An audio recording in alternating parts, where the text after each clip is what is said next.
This is a war that should have never happened. It's a war the Russians tried repeatedly to settle on terms that were very, very beneficial to Ukraine and us. The major thing they wanted was for us to keep NATO out of the Ukraine.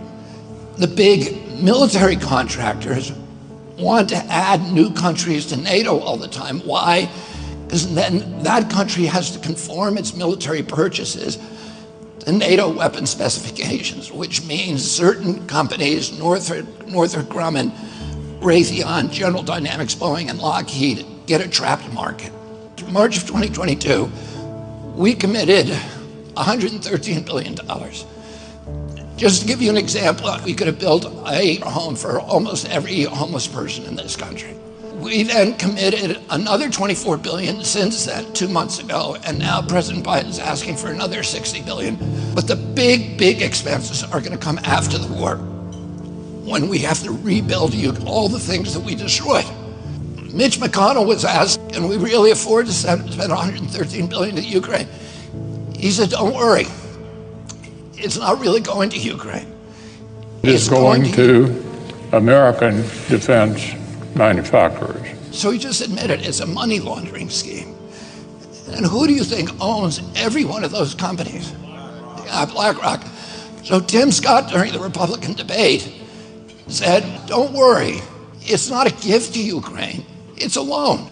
So raise your hand if you think that that loan's ever getting paid back. Yeah, of course it's not. So why do they call it a loan?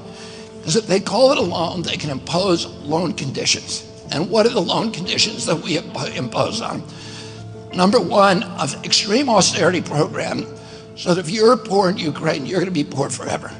Number two, most important, Ukraine has to put all of its government-owned assets up for sale to multinational corporations, including all of its agricultural land, the biggest single asset in Europe. In Ukraine, there's been 1,000 years of war fought over that land. It's the richest farmland in the world. It's the breadbasket of Europe. 500,000 kids almost, Ukrainian kids, have died to keep that land as part of Ukraine. They almost certainly didn't know about this loan condition. They've already sold 30% of it. The buyers were DuPont, Cargill, and Monsanto. Who do you think owns all of those companies? Yeah, BlackRock. And then in December, President Biden gave out the contract to rebuild Ukraine. And who do you think got that contract? BlackRock.